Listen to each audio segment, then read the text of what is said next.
coming. State of the Union, right? Nightmares about this slide now. This is what we're trying to solve. This is our call to action, right? This is very, very interesting. So I said, well, we're going to talk about supply chain maturity. What would Gartner say? And they publish a list of the top 10, 25. Rita, thank you so much. Safe travels. Top 10, 25, supply chain companies, not the solution providers, but the companies. And so I looked at those companies and I went and found the publicly available financial data.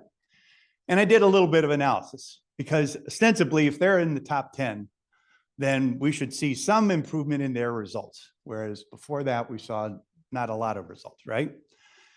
This measures inventory turns as close as I can get it based on the data that's available. It measures the ratio of cost of goods sold for the year divided by the inventory value. It's a good proxy for inventory turnover rates. Yes, it's polluted by the fact that there's the labor costs and other costs in there, but it's reasonably close to the turnover that they're seeing in their inventory. And you can see a number of different interesting companies: Lenovo, Cisco, Pepsi, Unilever, Colgate-Palmolive, J&J, Schneider, et cetera. What do you notice about all those dotted lines over the last 10 years? They tend to be slowing down. Interesting. And if you look at the solid line, which is the aggregation of all the results, it's clear. The only one that really did any well was Pfizer. Shipping that vaccine, But look at their core turnover rate is really, really slow, right? Because they're in a research business. They've got a lot of other investment that doesn't necessarily get to the market, but clearly during the pandemic, they were making bacon. Sorry about that, Kevin. But this is kind of interesting. And it made us start thinking about, well, if we want to talk about how do we progress our supply chain organization, our company in terms of supply chain, how would we know that we're getting to a better place? What are the measurements and metrics that would make the most difference in that environment? So we know that these conditions are out there. There's a lot of challenging situations. But, in general, you hear about things like these dimensions. And Wally, why don't you kind of take this piece? Yeah, so common goals that we continue to come across. Everyone wants to improve their turns, especially now. Promise date performance, which we touched on quite a bit in our product overview. Trying to reduce schedule break-ins. I was, having lunch today, and of course, there's a line shutdown. Someone's got to start up a different line. How do we start to avoid some of that? Obsolete inventory, of course. Better visibility that Karen touched on yesterday. And then how can we respond and resolve faster? I'm curious, in the room, are there large ones that your organization is chasing that are not generally represented here? Is this still, these have been around a while, still pretty standard, but is there anything new in the marketplace that you're experiencing or that you've read about that is something that you're striving for? Does the term maturity even matter? Yeah, good question. Because this chart would kind of suggest maybe not so much. I don't know. We can be called mature, but we may not be acting that way. It's just very interested in your thoughts. Comments here, please. This is your chance to speak. Other obvious ones that are not on the list. Do you track any of these? Are you actively tracking turns? We tend to think in terms of days of inventory rather than turns, right? As a kind of a proxy for it. But I guess I don't know exactly. You can shoehorn into a couple of these, like reduced premium freight, right? It's kind of like whether it's inbound or outbound to your customers, it's kind of a indication of issues. Kind of track our on-time delivery, both to our sites and from our sites. And then I think just like transportation costs, just with what they've done over the past several years, we're trying to really improve truckload utilization. So, you talked about like the load builders and stuff like that. I think truckload utilization is a big one where, if you bought an entire truckload and you only had 15,000 pounds of material on it, it's a significant missed opportunity if I've got another truck coming from that that vendor in the next week. So the truckload utilizations has been a big one since it's kind of been a more expensive enterprise the last several years. Okay, Do folks around? Greg. We got a mic over there.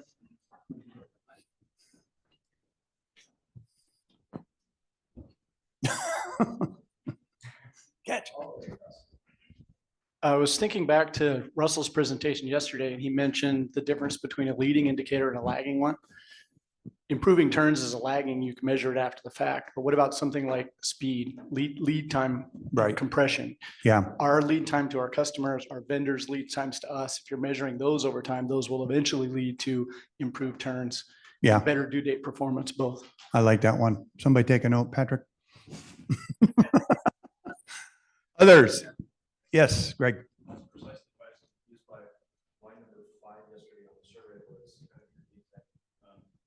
Basically your lead time performance and understanding that variability. I want to know, are my vendors actually delivering on the lead time we expected? Yep.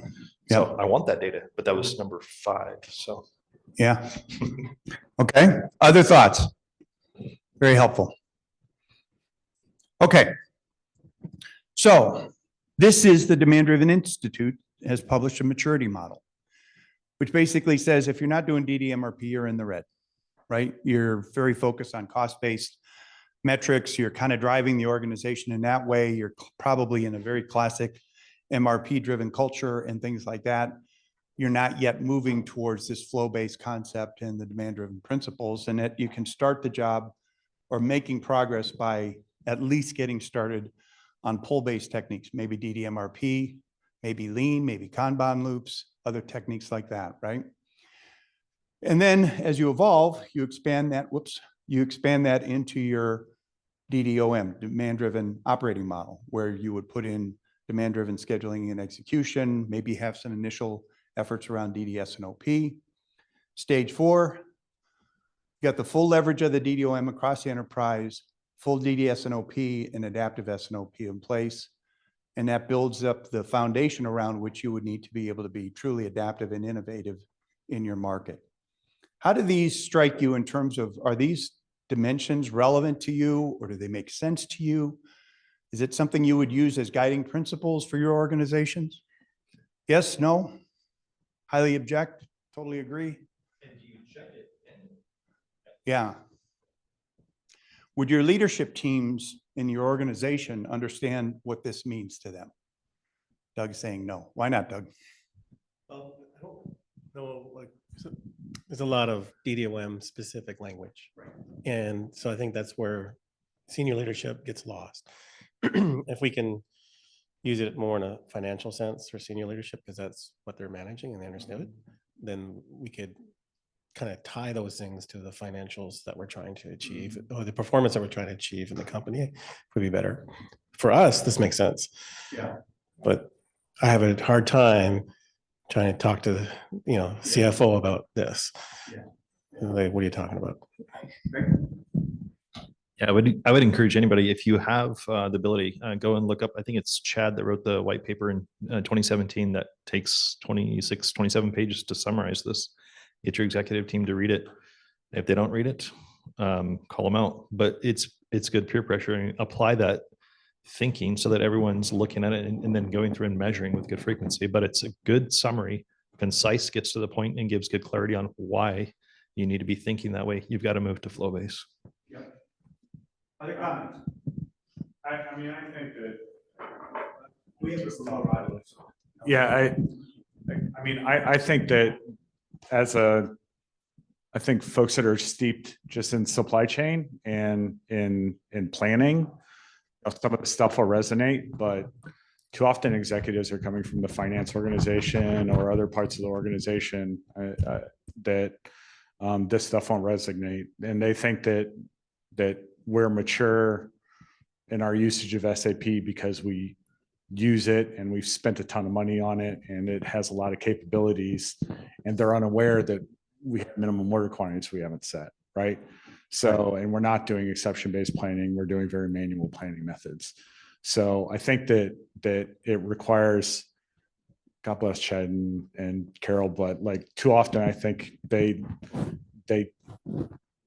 this language, I think, is a little bit kind of infantilizing of like people who are in the traditional MRP space who feel mature because they've set all their values and stuff like that. And they think that like the fact that they're reacting to exceptions and those just happen to be silly exceptions or poorly, recommended orders, I think is, they may feel like they have a very mature space, but to say that like traditional MRP is stage one, I think is for folks that have spent a lot of time in a legacy MRP system, I think is a bit dismissive, honestly. Yeah, that's a good point. We got asked by a group visiting here, same thing, is how do you get the buy-in to start, if this is how we're calling out maturity, how do you get buy-in for people that have done this for 18 years, I think was the example, right? They come in and look at their orders. They realize they want to do something better or different, but how do we get there and what stages are you at? It's interesting to try to compare them. Well, I think too, especially after what we've been through the last few years with the pandemic and all, this would be like a pipe dream for most companies. They were just trying to survive and just get through the day, right? So that's why I wanted to tease this topic out to just get your thoughts on. We've talked a lot internally about how do we help build a roadmap for you that says, hey, start here. This is kind of the steps along the path to gaining more control of your environment, building that agility and resilience.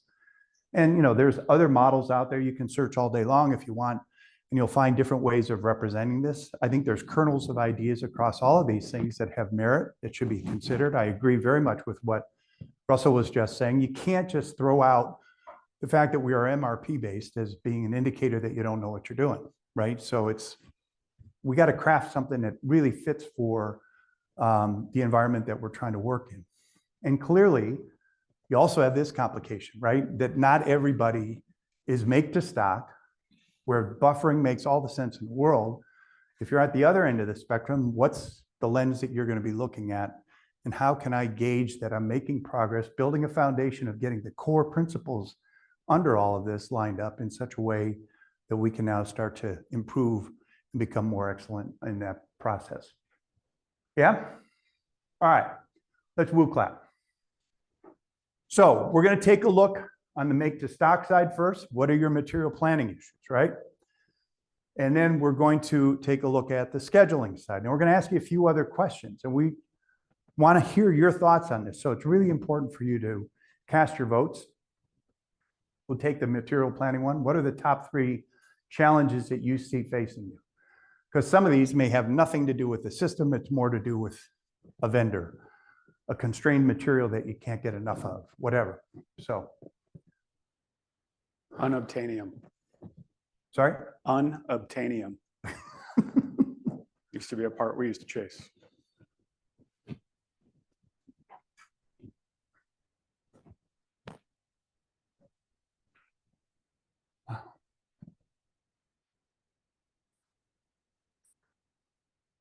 Very interesting. Keep those votes coming.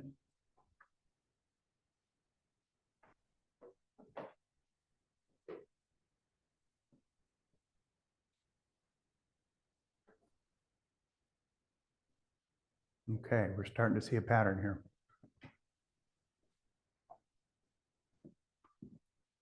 So, supplier performance. Who can make some comments here about what their problems have been? Let's get some, anecdotes that we can kind of talk about a bit.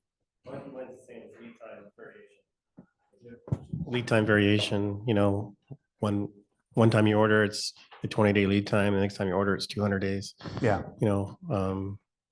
This is a lot less now than it used, like during COVID, it was really bad. Yeah. Really bad. Everybody had so much past due demand they couldn't satisfy. Capacity. But it's getting better, but still you got the issue. Yeah. Okay. Other comments on supplier performance? Next up would be data inaccuracy.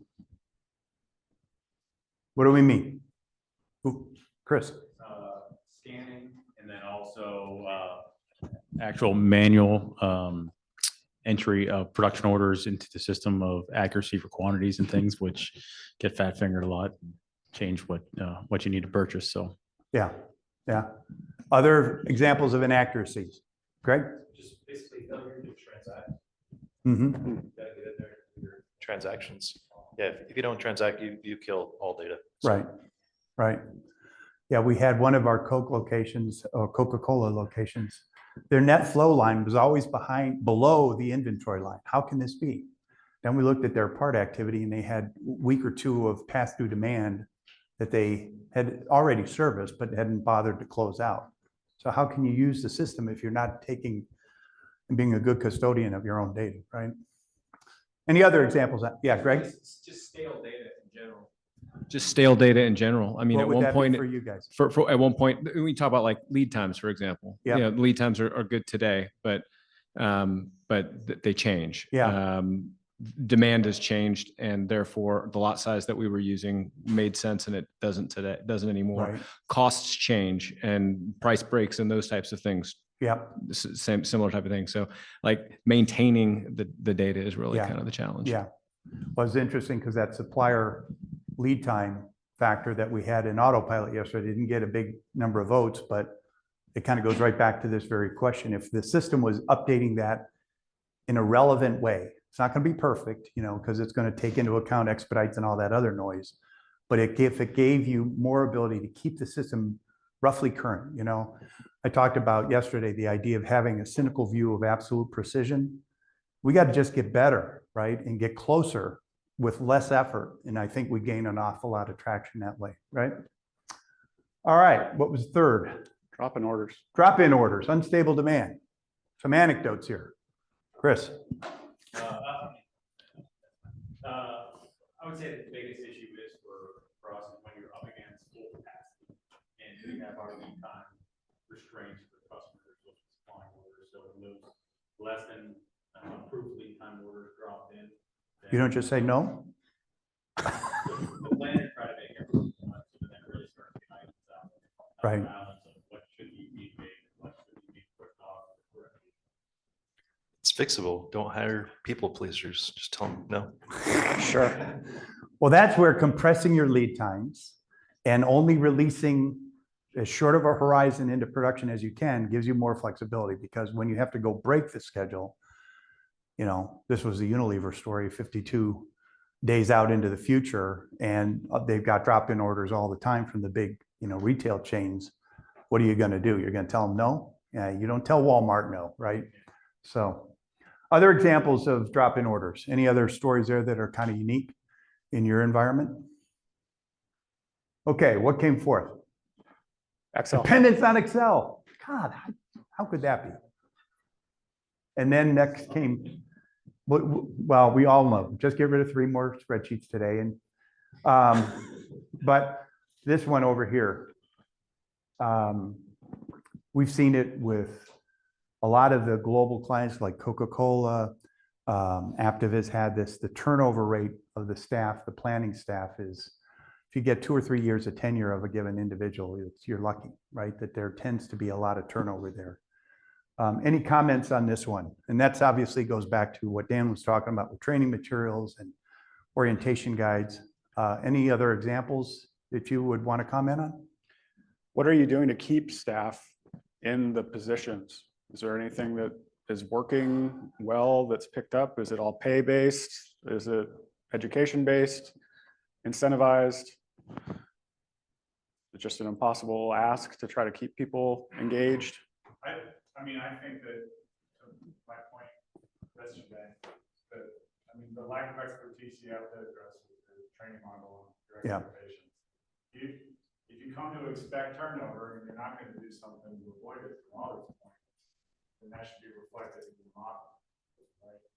So am I going to invest a whole lot of training and ultimately expect them to do a lot of the decision making, or is it the kind of role where the expectation is going to be, no, I'm going to tell you what's buffered, I'm going to turn on the ordering, and I'm going to expect you to manage these sections and communicate concerns. Right. Yep. So, I mean, ultimately, part of the reason that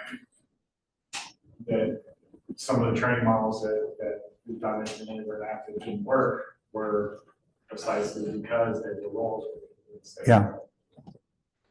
Yeah, this goes back to, in my mind, the Dragon capsule. If we can send civilians into outer space with a lot less training, then there's got to be a way to get there where it's a lot more like your iPhone, right? Where you pick it up, you know how to use it, a little bit of orientation, you're good to go. If we can get to a stage like that, then the user dependence goes down, not to diminish the role. But I think, the example for Greif was a great one. They rolled out to 60 some odd plants. They've also centralized planning for a lot of their materials. They didn't take headcount out. What they did was they remissioned the people at the plant to be inventory control people, not planning people. Their job was to make sure the cycle counts were done correctly and timely, to make sure that receipts were documented properly, that QA holds were documented properly. Get that data right. Your job is to do that. Your job isn't to do that and then do the planning and then do the scheduling and then do the firefighting. Simplify the job for the individuals at that level because it makes their responsibility a lot more achievable, right? And it's working. They're getting better order compliance now because the centralized teams know what the job is. They're trained into that. They've concentrated that skill, division of labor, if you will. And they're getting better documentation of what the real data is at the site level because they've split the roles instead of having too many people wearing too many different hats. Just one last comment for the group here on staff. So in my previous life, with the implementation, I was able to roll out a true buyer planner role, which from the planner's perspective was awesome because then they were able to actually go out and purchase small subset of parts. The strategic sourcing folks would still be the ones negotiating for what we were going to take on the annual, but allowing a planner to grow and develop into now start, maybe they want to go down the buyer path, maybe they want to be a strategic sourcing agent. And it started to kind of shift and get some more attention and appetite on what I was asking them to do. So, okay. All right, next question. What are your top 3 issues in production and operations?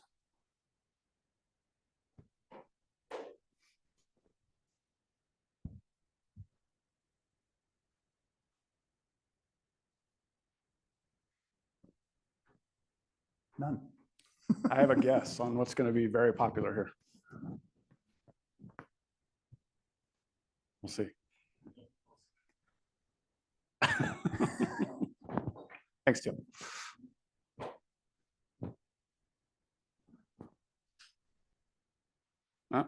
Wow.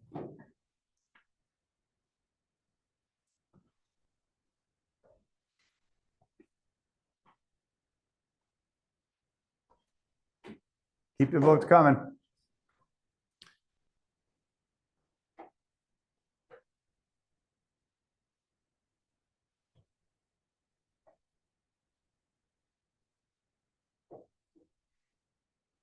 Patrick, notice what's coming out on top here. Well, now it's second, but. Okay. Currently, with 20 precincts reporting, staff turnover, skilled labor shortages. And by this, I think we're talking about people on the shop floor, know how to operate the machinery. That's the kind of role there. Yeah. What strategies are you using to try to address that? We got the cloning lab going, no. Any thoughts?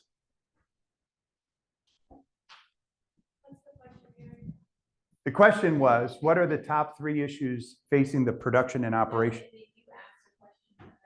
Yes. What were on skilled labor shortages, staff turnover? I asked if that was the actual machine labor, the machinists and the skilled labor on the floor that are dealing with the issues that are being faced by the client. Yeah, I don't mean to get on my high horse, but if y'all could just encourage some kids to not go to college and go to learn to get a machining degree, or there are so many factories that I've been to where they can't support a certain number of changeovers in a shift because they don't have enough people to change the machines over. We have no problem through manpower and other sources finding people to work at the machines when they're changed over, but machinists, stamping operators, tool makers, skilled trades in everywhere I've gone for years and years. This is every state that Unilever operates in. I mean, skilled trades is just really hard to find. Well, if you like Oregon, Greg will hire you if you have any of those skills. And honestly, it's one of those things where like it's so much of the justification for needing to decompress the lead time and to build the buffer is just like, if I've only got, like, if my constraint is changeovers, then I have to be able to build batch sizes. I have to be able to, like, I can't optimize my schedule because I have to, you know, I'm so hand to mouth. Yep. It's difficult.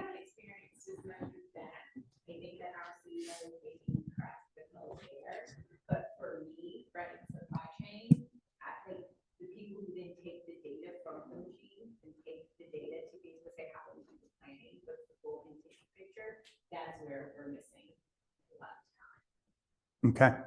All right. Hire homeschoolers. Sorry. Hire homeschoolers. They know how to Homeschoolers. think. Yeah. Okay. Second on the list, material availability impacting schedule. Understand this a lot.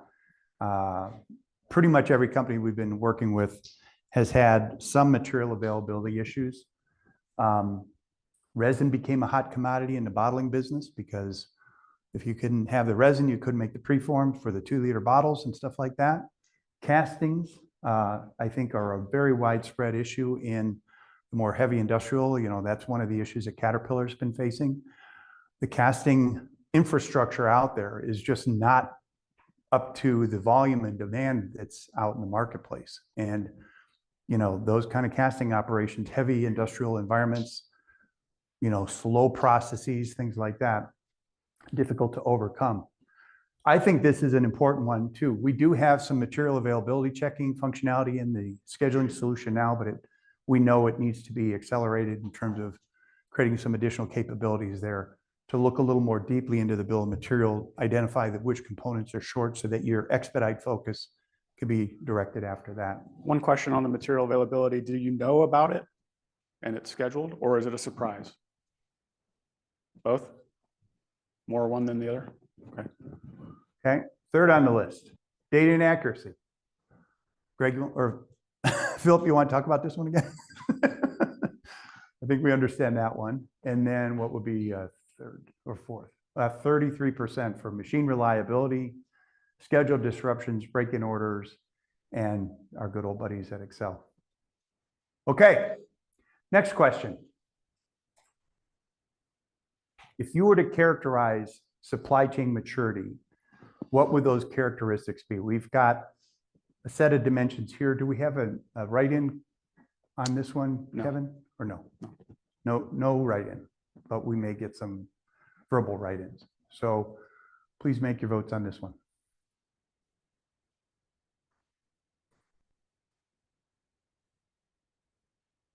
Oh.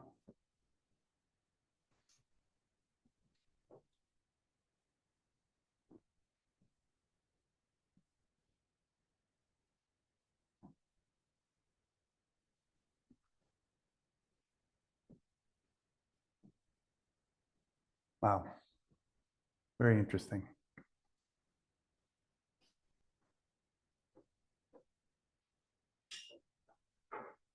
Yeah, I think the Cormatech story fits right into number 6. That was pretty amazing.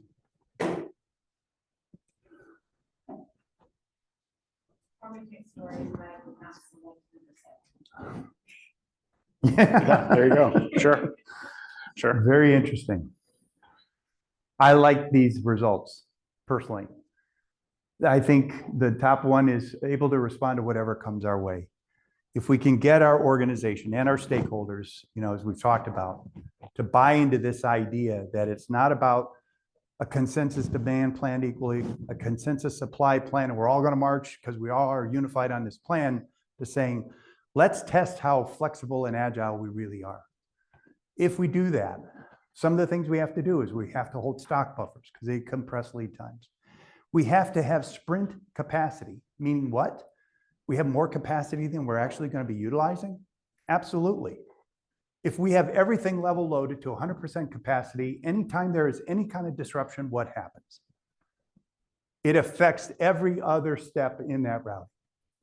So we have this false idea that if we optimize every resource and its cost per unit produced, we're actually creating more inability to react when change happens, which it's going to happen, right? And this is something that we really have to get senior leadership to understand, especially, I don't know if there's any CFOs in here, the finance side of the world, who look at the operational metrics, your operational efficiencies, things like that. No, you need to build some excess capacity. You need to establish your drums or your control points to be the pace setter for the whole operation, knowing that when variation occurs, at least you've got the ability to make up for lost ground, right? When you do that, guess what happens? You don't have to firefight so much, right? You're not going to have to reshuffle the deck, unrelease orders that have already been released to the shop floor, to reschedule again, to try to make up for the fact that these drop-in orders have come or whatever other things have happened, a machine breakdown or whatever, to make our operation work the right way. And if we can get the system to help us instead of being a burden for us, then obviously we're in a much, much better place. Very good. Other comments on this? Did we miss any key dimensions that you would prioritize? Russell? I just think that, and it goes to the data and accuracy points on the two preceding slides, but like just governance and visibility to things feels like when I think about data accuracy, we have so many issues that are from other parts of our organization, whether it's procurement or logistics that doesn't have the correct lead times in for shipping lanes, or procurement that doesn't even set the lead times in contracts, or doesn't agree on a minimum order quantity, doesn't enter it in the contract, right? So, I mean, I think that like really mature supply chains, like everyone, it requires all those supporting functions. We have visibility to them having done their jobs so that we know that we're in the right position to do ours. Because too often you create an order and then you find out that you've got the wrong lead time, or that you didn't order it to the minimum order quantity, or you're not taking advantage of some piece price that if you go up a pallet, right? So I think that true supply chain maturity involves a lot of cross-functional collaboration. Awesome. Okay. All right. We got one more, right? One more. What are the roadblocks then getting in the way of your improving your supply chain maturity? And if you rank these high to low, This one has a right. this does have an other category that if you want to choose and write in a comment there, that would be great. But try to put these in an ordinal ranking, high to low, in terms of what's getting most in the way.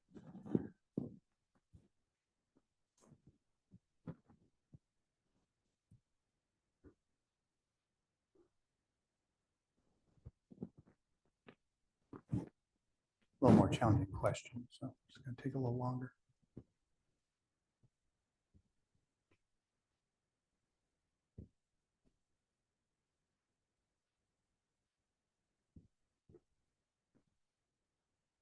People are going to start buying stock in WooCloud.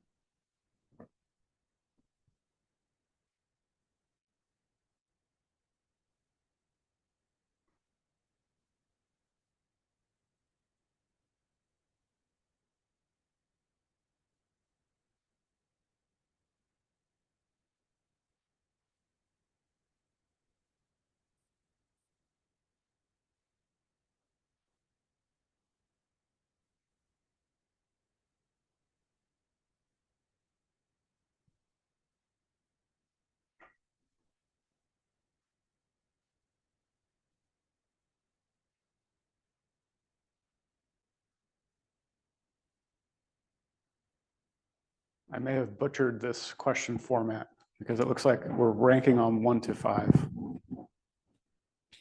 Ranking each issue 1 to 5.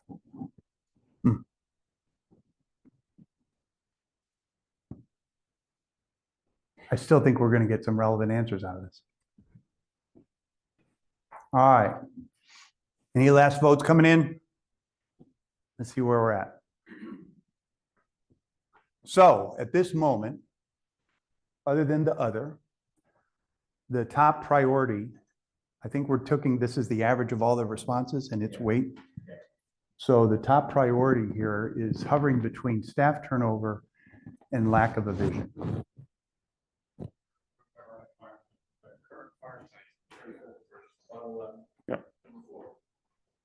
No, that's, well, I think that's ranked third out of the top ones. No, So it's, they ranked it as between 1 to 5. How important is this? oh, you did butcher the question. Well, it's good to see everybody. I want to thank Wally for all his service at DD Tech. You know, thanks again, Wally. Have a good flight home. Ah, this is good. Yes. So the higher the number, the more to the outer part of the circle it is. Is that right, Wally? Yes, there you go. So current firefighting limits the time to make improvements. Very interesting. We don't have time. I know you got a better machine gun, but we don't have time, right? To think about how to adopt that. How do you get out of that? How do you break out of that roadblock? Well, if we knew, we would have. Pareto. Yep. Oh, Patrick's got an answer. How many people solve other people's problems all day? And how many people let the problem makers solve their own problems?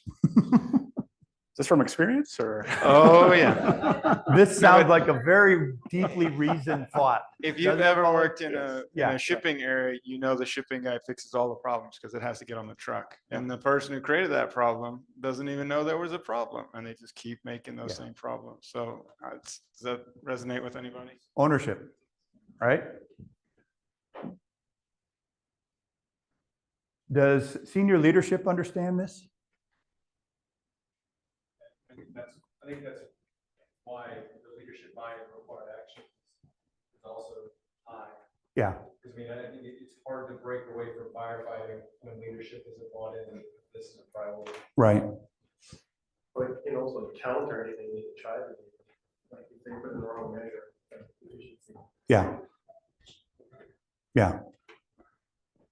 Very interesting. So the highest was current firefighting. Then the next highest was inadequate resources, right? Yep. We don't have enough ability to segregate people into certain things. I do take a lesson from what Greif did. Specializing roles, you get a little more leverage and traction out of that. That may be an opportunity to work with. Turnover is obviously a problem we've talked about. Supplier challenges, you know, there's things outside of our window of control that are really impacting our situation. And, you know, that's tough. The more you can buffer those items to remove that supplier variability, the better off you're going to be. Unfortunately, if you size up those buffers, you're going to generate more orders for them that they're not yet able to service. So I think that's a time where you really have to collaborate with each other. We ran a webinar around managing in a supply constrained environment, where we actually showed how you could model a supplier constraint in the RCCP part of the S&OP module to then slow down, build a constrained master production schedule from that to allow you to slow down the buying of all the unconstrained items, which was part of that inventory turnover. People kept buying the stuff they could buy because they had all this past due demand and they knew they were going to need the parts. Meanwhile, they couldn't actually utilize it, so it's sitting in the inventory because some component was missing from one of the vendors. And that past due demand should be actually, and how quickly you can resolve that, the signal you're using to drive your planning system. Otherwise, you're just going to end up accumulating a lot more inventory that you can't yet utilize. All those Ford trucks at the Speedway in Kentucky, right? Okay. Let's talk about leadership buy-in. What techniques? Have anybody had any good strategies that seem to be working that we can kind of emulate or replicate?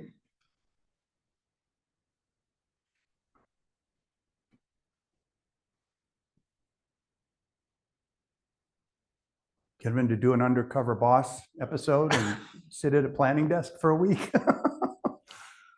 Well, for us, we just kind of did what we needed to do. Don't tell them. Until we had some evidence.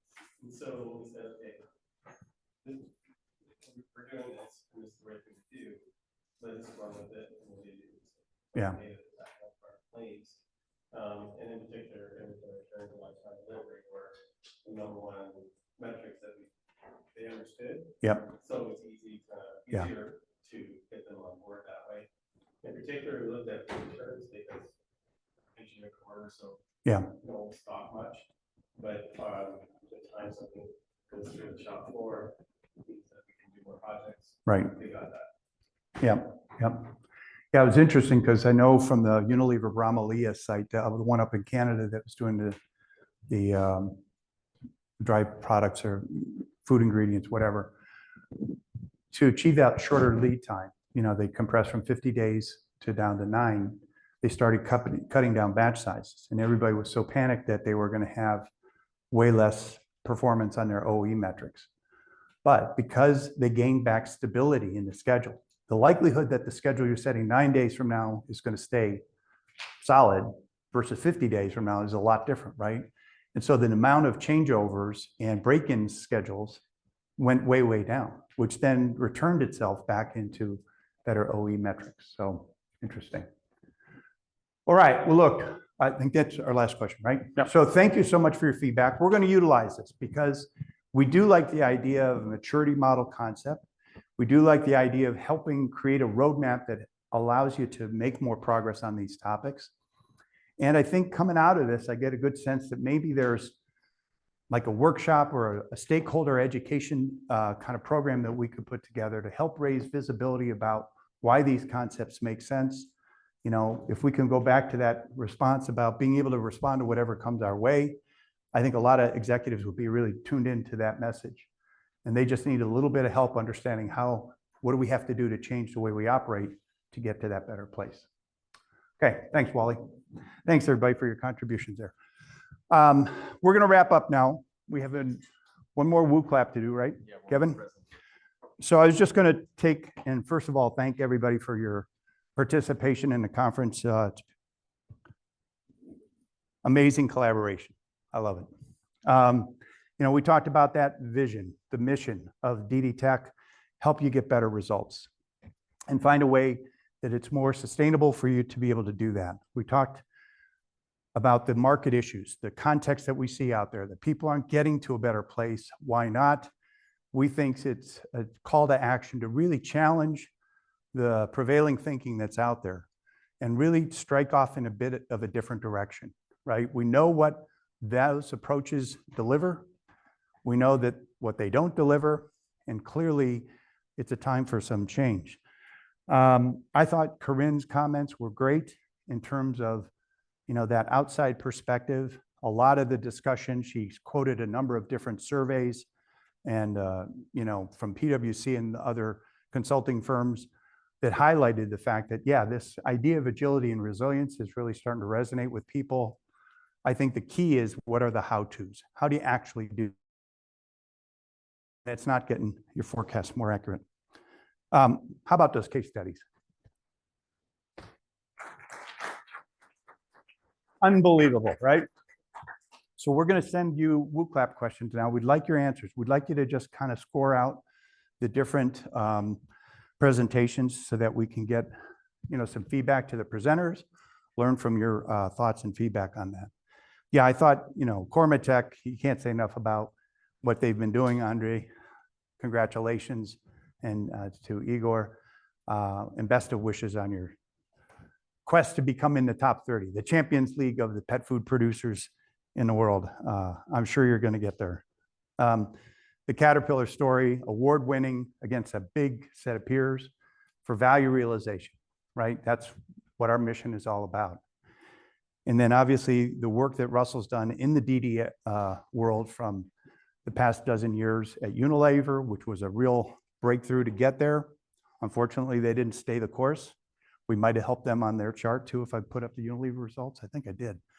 But your knowledge, your understanding, your balance of, hey, it's not like MRP is totally sinful. There's a lot of value.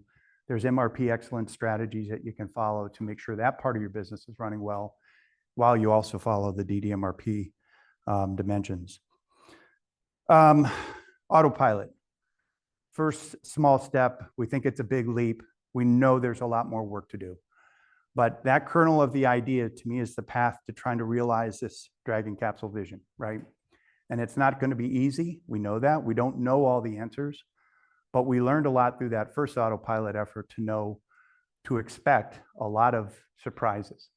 That's what research is about. You may have an idea, your intuition says, oh, if we do it this way or that way, we're going to get better results. And then you come to realize that maybe the path needs to change a bit in terms of finding that kind of capability you're looking for. We went through all the functional updates.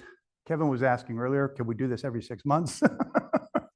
There's a lot to keep up with. But I do think the comments that Dan made around the support system, the knowledge base, the user manuals, the release notes.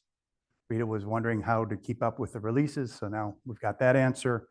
Will help us. I think the learning management system, it's going to take some investment on our part to really stand up that content. But I think we're going to take the right actions to help accelerate that and make it viable. And then obviously a lot of great new features across the functional landscape that we've got. In terms of the integrations, if there's something that you're trying to do that you can't find a way to do in the software, there may be a way we can accommodate that on a short-term basis through an integration script. And I think it's being illustrated in some of the examples that we talked about when Dan was presenting. But it's a great way to not only get the functionality you need, but also to prototype new features that might eventually end up in Intuiflow. And then this last exercise was really about